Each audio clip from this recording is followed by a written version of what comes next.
because our ego is giving cohesion to the fragmentation of the world, because everything is separate from us, the plants, the trees, the rest of the human beings and other life forms, and ourselves.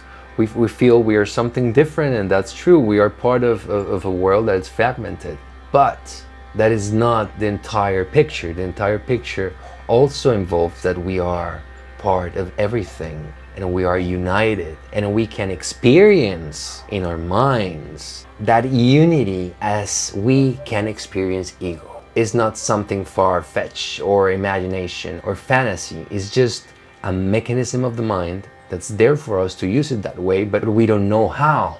We're just trapped in one side, the idea of fragmentation of the material world, because we're living in that dimension also. So meditation is a way for us to really create a bridge in our minds between this dimension of ourselves that gives cohesion to fragmentation and this dimension of ourselves that gives cohesion to unity and dissolves the limits of everything, and we can experience it tangibly, the same as we experience ourselves as something separate from everything. But that doesn't happen easily one day to another. We as humans, we need to work out our mind. We need to muscle up our mind in that sense for it to really hold this experience long periods of time and not just be trapped by the separation of the world. So in one sense, we are segregating everything and understanding everything in reality as something different. And in the other, we are just understanding God in everything, Shiva in everything, the source in everything, tangibly.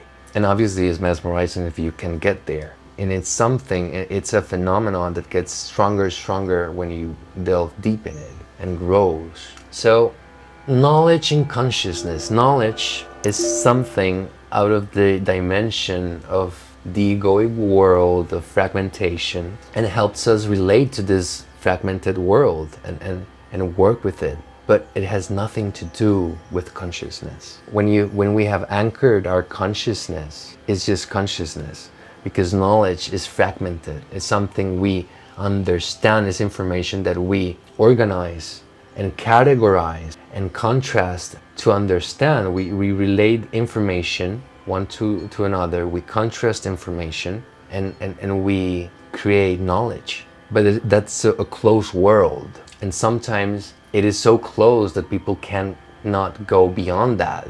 That's where the problems of the world starts in every sense. So when we anchor consciousness to ourselves,